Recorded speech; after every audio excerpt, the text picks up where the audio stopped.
Yo, ayan. Good morning sa inyong lahat mga busing, no? Dito tayo ngayon sa Barutak, oh. Ayan. So, mapapunta tayo ngayon ng dagat, no? Balik tayo doon kay Junald. Ay, nagpabili kasi si ate ng ano ba yan? Ng alimasag. Okay, bibili na lang tayo. Okay? Good morning sa inyong lahat at kita-kits sa daan. Mula dito sa bayan, no?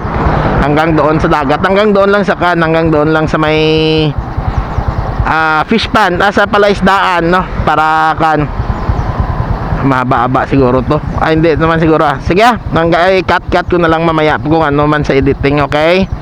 Hanggang doon lang sa palaisdaan, tapos didiretso na ako kina Junal. Hindi na ako pupunta doon sa dulo ng ano ba yan? Ng baywalk nila, no? Ng seawall. Okay? Kita-kits sa daan mga busing, ha? Didiretso na tayo.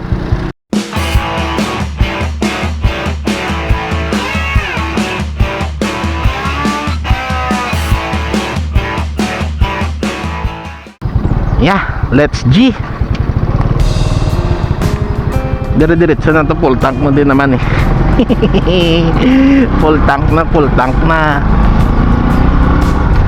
Yan, bayan ng Barutak, Tamasak Arena.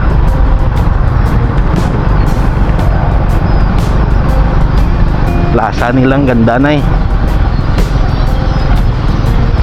Ang ganda na ng plaza ng Barutak.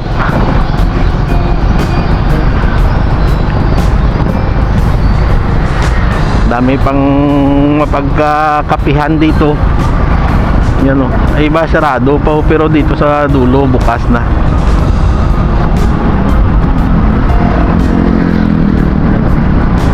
Sa sunod, bibili ulit ako ng utak ng kalabaw, tapos ipakita ko sa inyo kung paano lutuin, no? Kung paano ko niluluto, para baka makabili kayo ng utak din at matikman nyo din kung gaano kasarap, no? Kasi dati isa lang yung nagluluto niyan dito sa amin, no? Sa bayan namin, sa karinderya doon sa palengke, may nagluluto niyan, doon kami nakatikim. Paunahan yan yung pagbili kasi kunti lang, di ba? Kunti lang yung utak ng kalabaw. Minsan dalawang utak lang yung maluto nila, kaya paunahan. Ganitong oras, no, 5:30, marami na yung nakapila doon. Pag matanghalian ka, wala ka nang mabili. Kaya kami, pag gusto namin kumain, pumipila kami ng ganitong oras doon para makabili ng luto na utak ng kalabaw na yon. Ewan ko ba bakit natigil na sila, wala na yung nagluluto doon. Hindi na sila nakapagluto ng utak, tapos iba na yung lasa ng mga niluluto nila, no? Kaya sabi ko, subukan ko nga, naghanap akong bilhan, wala doon sa amin sa Pututan, wala kang mabili.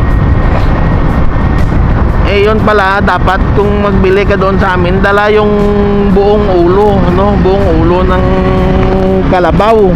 Sabi ko, anhin ko naman yon, tapos mahal-mahal pa. Ngayon napunta ako dito sa Barutak.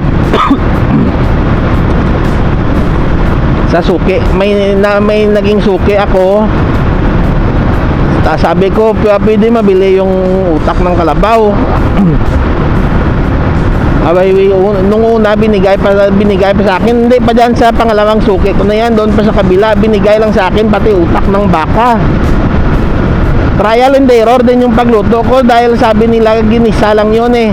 Ginisa ko ng ginisa, hindi angkop yung lasa, hindi kaparehas ng lasa doon sa nabibilhan namin. Sabi ko, paano ba? Nag-eksperimento ako. Ayan, hanggang sa makuha ko yung tunay na lasa na binibili namin. Abay, yung mga nagpipila doon dati, hindi na nakatikim kami. Ayan, kahit na nung oras gustuhin ko magluto, alam ko na kung ano yung timplada. Masarap pa. Ay nako, napakasarap talaga eh. Creamy, tapos napakalinamnam. Sa sunod, no, pag makabili ako ulit, ibibideo ko pati pagluto, paglinis. Kunting linis lang naman yan eh, tanggalan mo lang ng ilang makapal na blood clot, tapos iwa-iwain at lutuin na. Napakasimpleng luto pa, pero napakasarap. Exotic. napakasarap nun, grabe.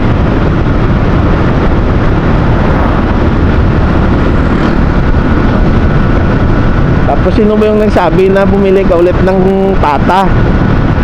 Ayos, sa susunod, no, sa susunod bibili ako ng pata. Dalawang sunod siguro, no. Tignan ko lang, no, kung makadalawang sunod ako. Una, ibibidyo ko yung pagluto ko ng crispy pata, simula paglaga, no, kung gaano kalambot, tapos palamigin, aplasan ng asin para makita nyo hanggang sa pagprito. Tapos magluluto ako ng KBL, no. Kuhaan po namin yan eh, dito po yan sa Iloilo nag-originate yung KBL, no. Kaya yung sa amin dito sa Iloilo, ng pagluto ng KBL, iniihaw muna namin yung baboy, no. Kahit na liempo man yan o pata man ng baboy, no, pang KBL, iniihaw namin yan para yung lasa napakasarap. Kasi nakita ko sa KBL ni Idol Lore, no, Lore TV, Idol, good morning, shout out sa iyo, no. Yan, nakita ko sa pagluto niya, nilaga niya muna tapos ginisa. Sa amin hindi na namin ginigisa, direct na po yan pagtapos maihaw. Ihawin namin yan tapos direct kaya laga kasama ng kadyos, no. KBL means kadyos, baboy, langka, no. Tapos may batuan, may talbos ng kamuting talbos ng kamote, no. Sweet potato. Yan. Napakasarap niyan. Ilonggo dish yan kasi, no. Ilonggo dish gaya ng binakol. Binakol na yan yung native chicken na sinupot sa dahon ng saging tapos inilaga sa palayok. Pero dahil mahirap na yung palayok, sa kaldero na lang yung native chicken. Sana yung binakol na yan, ano ba binakol? Ano ba tawag doon nila? Tinuom pala, tinuom. Sa Kabatuan naman yan nag-originate. Kabatuan, Iloilo.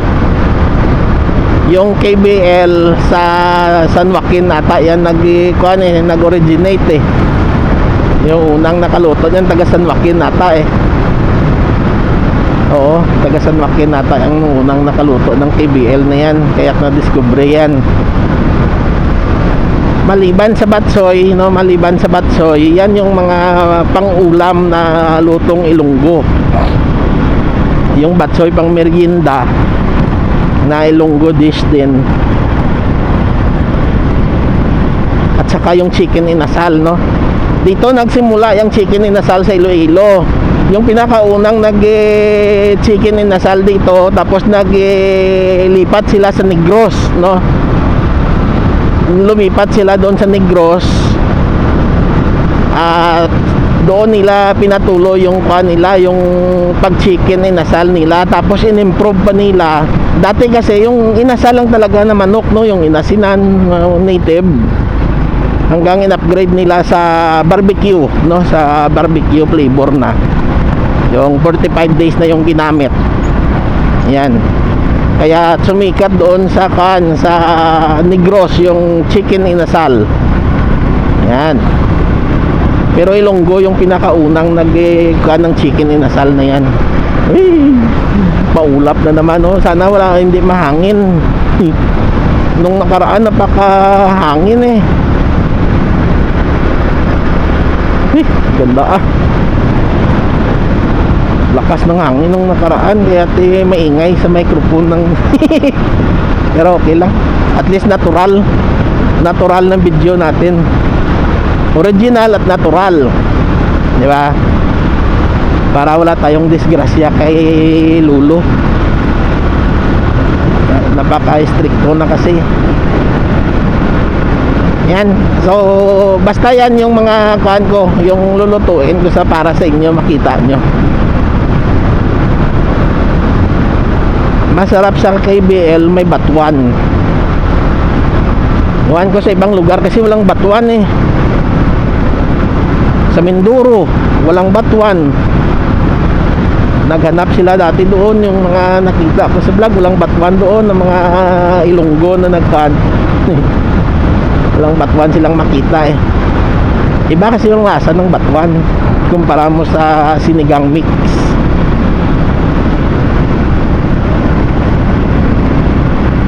Yan, malayo-layo din. Nangangalahati pa lang tayo eh. Pero okay lang. Bira ko lang ito ma-vlog dito eh. Yan, kanto na pala tayo.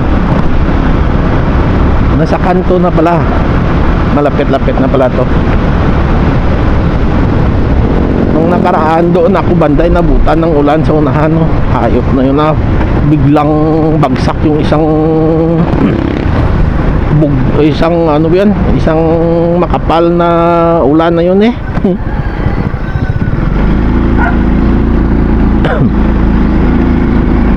Maraming nagja-jogging. Araw ng Biyernes.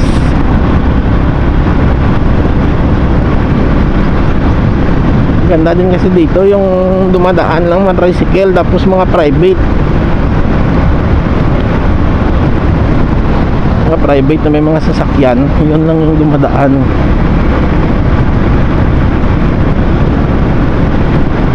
Mahabang lakarin, tapos dagat pa sa dulo, yung simoy ng hangin, priska.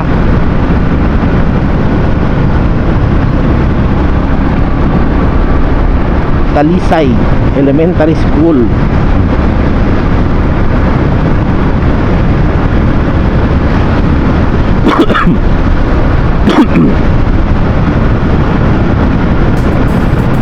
Bumalik yung paubo-ubo ko eh. Lumamig bigla kasi lamig init. Buti si mama naagapan ko kagad ng gamot yung sipon niya, tubo niya eh. Hindi lumala. Nung napansin kong sinisipon na siya, pinainom ko kagad ng gamot. Tapos nung may ubo-ubo, pinainom ko kagad. Sunod-sunod, di na wala kagad.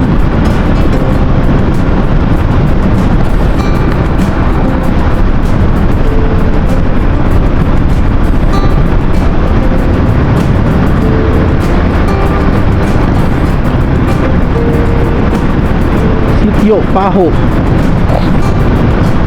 Aw, may biyak yung kalsada.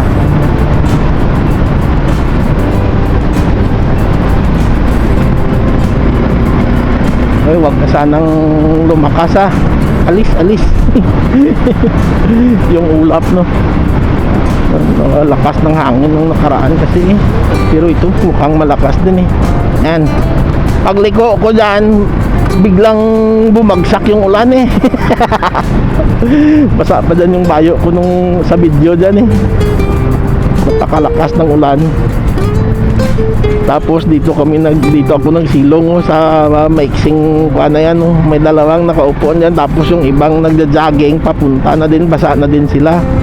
Diyan kami nagsilong oh.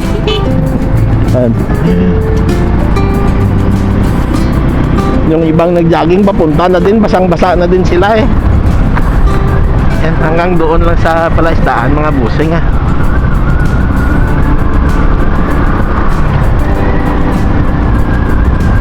Daming nag-iuwapaton ah. Sila din yun, yung matandang dalawa na yun oh. Nabasa yan sila nung nakaraan.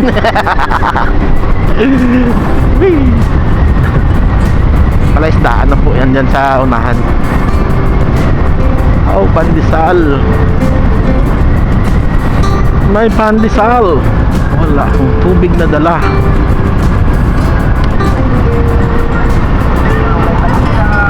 Timing to, nagugutom ako eh. Pero gusto ko magutom para marami mamaya makain natin na limasag.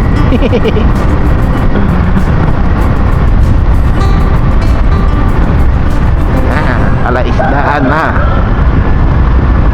Yan, hanggang yan lang po mga busing nga. Maraming salamat sa inyong lahat. And good morning. God bless you all. Blessed morning. Blessed Friday morning. Oh yeah, mahangin. Didiretso ako kina Junal para doon ako aabutan ng liwanag sa kan. Kaso lakas na laki na makapal yung ulap eh. Yan. Tuyo na naman yung palaisdaan nila. Yan, hanggang dito na lang po. Sige, magmunay-munay muna kayo ng sandali. Nasa laot pa to sila Junald eh. Ang ganda no.